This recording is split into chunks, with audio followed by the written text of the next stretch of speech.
Assalamualaikum warahmatullahi wabarakatuh.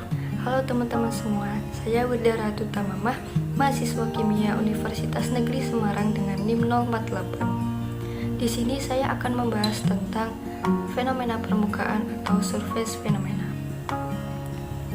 Nah, apa saja yang kita akan bahas pada kesempatan kali ini? Yang pertama ada definisi dari fenomena permukaan, kemudian perhitungan pada fenomena permukaan, dan yang terakhir metode pengukuran pada permukaan. Apa sih fenomena permukaan itu? Teman-teman mungkin pernah melihat tetes air pada keran atau laba-laba yang mengapung di atas air. Nah, jika diperhatikan lebih teliti, pada permukaan cairan tersebut seperti terbentuk lapisan tipis yang saling tekan. Nah, inilah yang disebut dengan fenomena permukaan.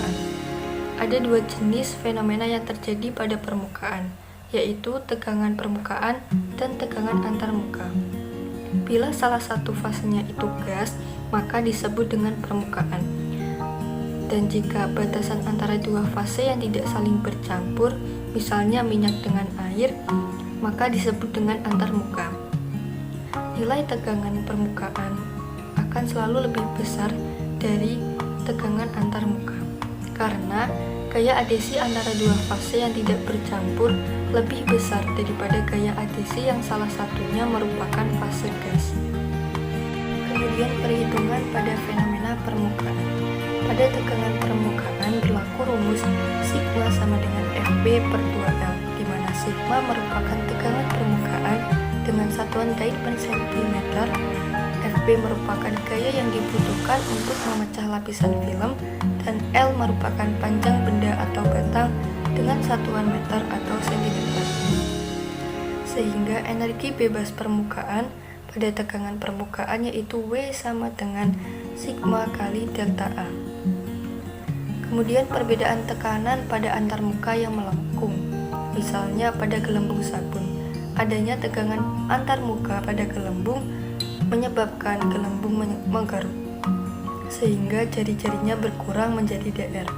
Maka W sama dengan 4pi R kuadrat Y sama dengan 8pi sigma kali R min dr kuadrat, sehingga diperoleh pada kesetimbangan min 8pi sigma R dr sama dengan min 4 delta P pi R kuadrat dr, sehingga perbedaan tekanan pada antarmuka yang melengkung sama dengan 2 sigma per R.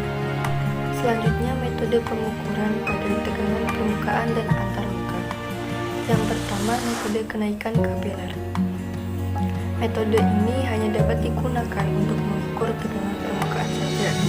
Tegangan permukaan diukur dengan melihat ketinggian air atau cairan yang naik melalui suatu pipa kapiler. Bila suatu kapiler dimasukkan dalam lampu yang berisi suatu zat cair, maka zat cair akan naik ke dalam tabung sampai jarak tertentu. Komponen gaya ke atas sebagai hasil tegangan permukaan zat cair pada sembarang titik di sekeliling tabung bagian dalam adalah alfa sama dengan sigma kali cos theta, dan gaya ke atas total di seputar keliling tabung bagian dalam adalah 2pi R sigma kali cos theta. Dan gaya gravitasi yang menentang gaya total ke atas adalah pi R kuadrat H min rho mula-mula dikali G plus W, sehingga pada kesetimbangan menjadi 2pi R sigma cos theta sama dengan pi R kuadrat H kali rho kali G. Diperoleh rumus sigma sama dengan setengah R kali H kali rho kali G. Metode selanjutnya adalah metode Cincin-Dunoy. Metode ini dapat digunakan untuk mengukur baik tegangan permukaan maupun tegangan antarmuka. Prinsipnya, gaya yang dibutuhkan untuk memisahkan atau mengangkat cincin platina iridium yang dicelupkan pada permukaan atau antarmuka adalah berbanding lurus dengan tegangan muka atau tegangan antarmuka.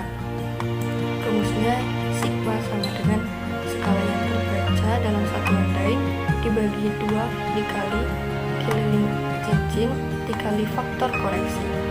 Faktor koreksi ini diperoleh dengan menghitung nilai ketegangan permukaan air, yaitu 72,8 Deng per cm.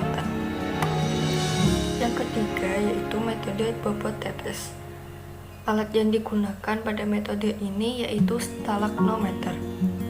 Prinsipnya, tegangan permukaan ditentukan oleh bobot jenis cairan yang menetes secara perlahan dari ujung pipa yang berdiri tegak. Rumusnya sigma sama dengan M kali G per 2Pi kali F.